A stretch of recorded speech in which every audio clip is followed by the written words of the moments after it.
Hello everyone, welcome to all of in excellent coaching classes. और आज मैं आप लोगों को एक अपलोड करूँगी एक क्वेश्चन पेपर जो कि है हमारा बिजनेस स्टडीज़ एनुअल एग्जामिनेशन का क्लास 11th का है। आप सब लोग इसे करिएगा, 3 आवर्स का 80 मार्क्स का है।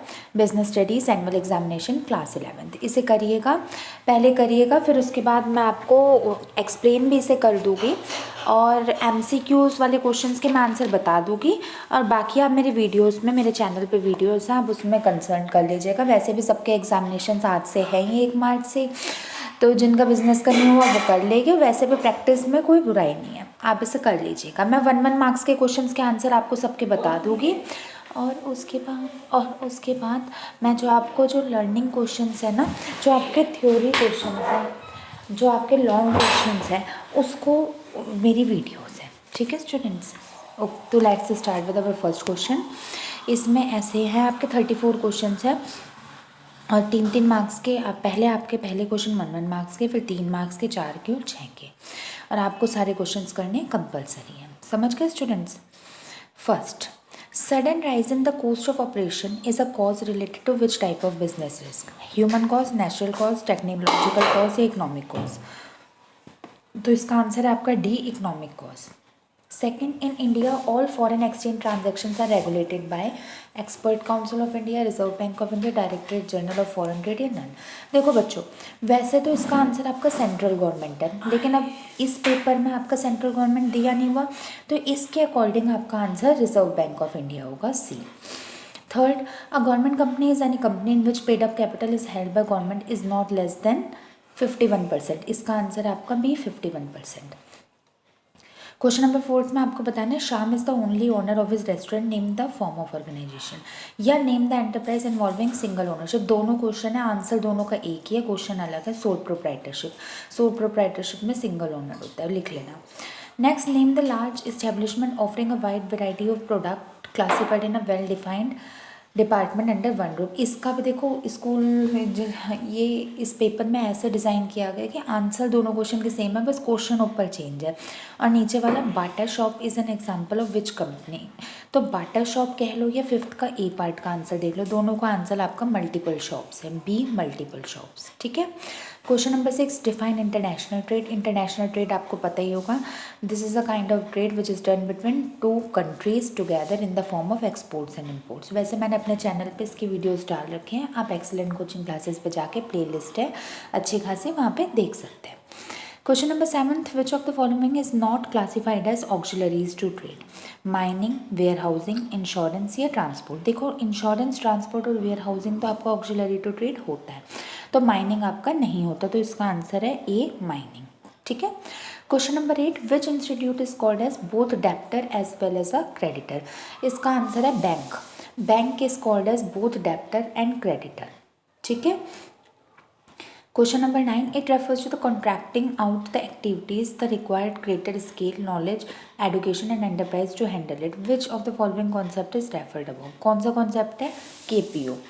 Next, define social responsibility. 1 marks का आप सोशल रिस्पॉन्सिबिलिटी कर सकते हो।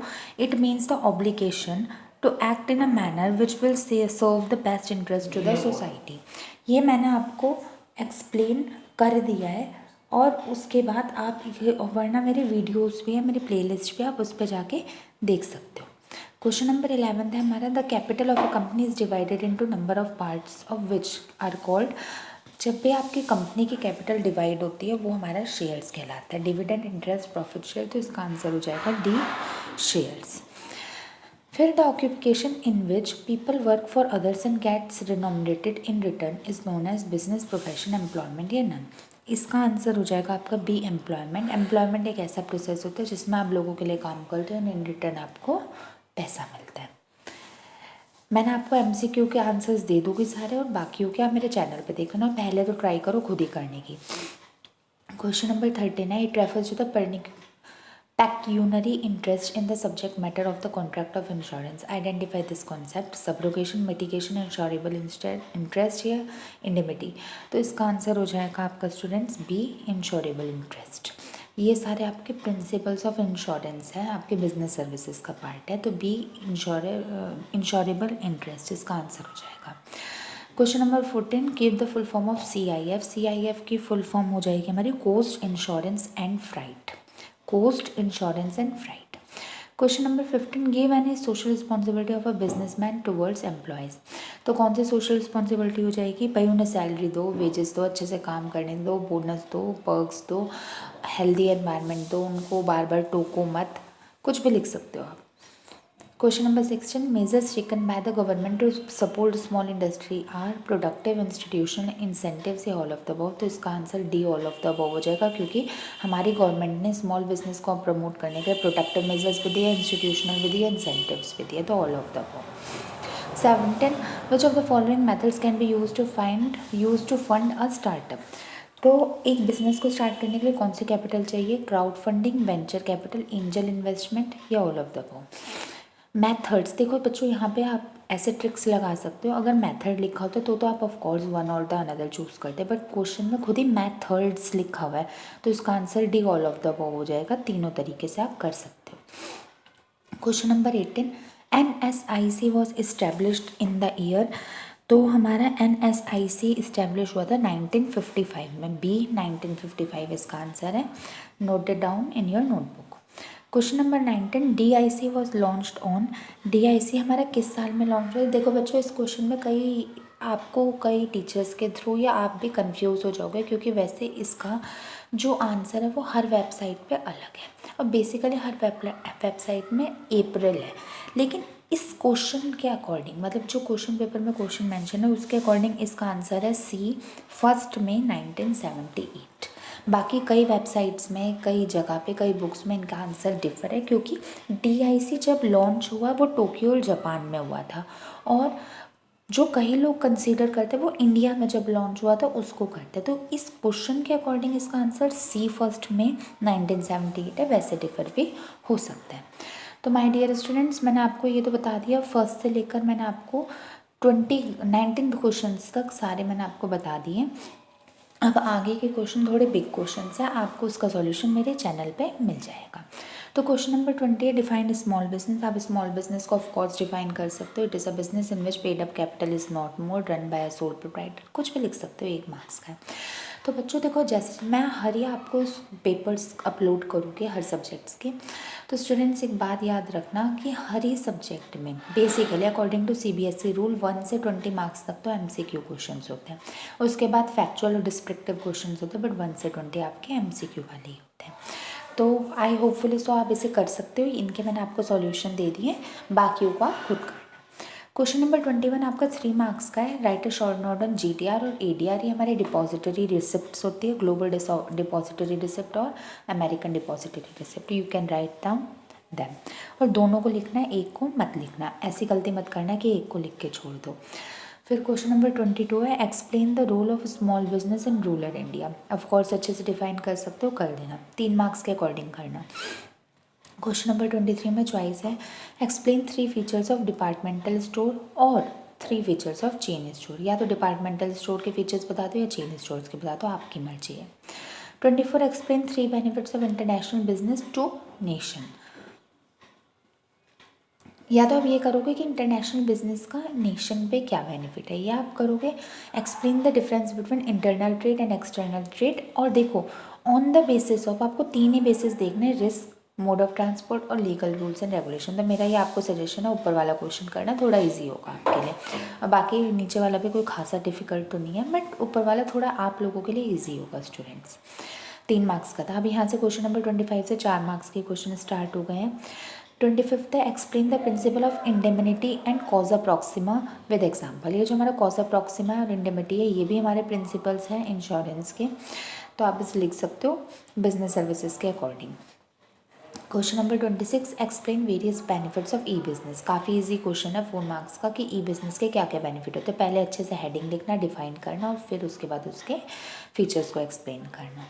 Question number 27, define departmental undertaking and its merits.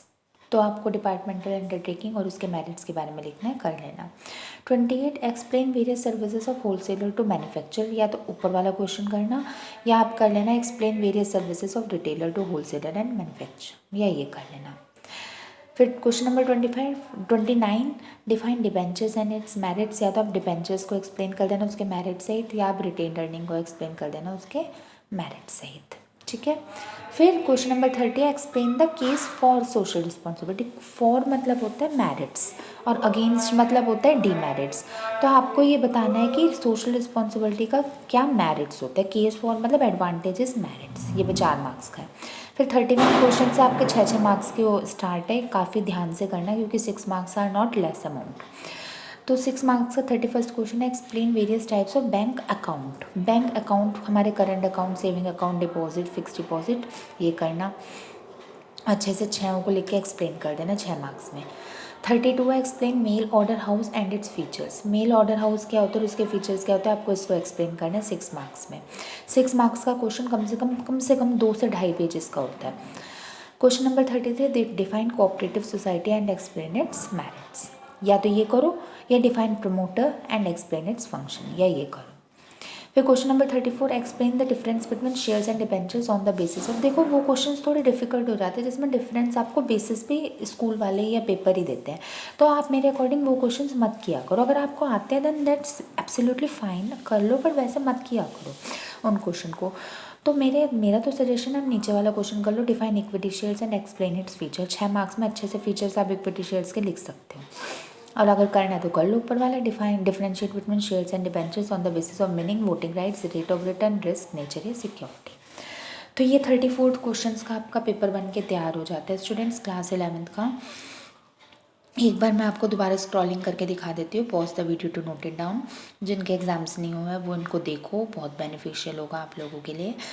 Excellent coaching classes एक ओनली ऐसा प्लेटफॉर्म है जो आपको ना कि सिर्फ सारी वीडियोस प्रोवाइड करता है हर एक बेस्ट सॉल्यूशन के, हर एक सब्जेक्ट के, उसके साथ साथ आपको question papers, practice worksheet, assignments, test सब प्रोवाइड करता है, जिससे एक्सेलेंट कोचिंग क्लासेस के एक्सेलेंटीज को कोई भी प्रॉब्लम ना हो।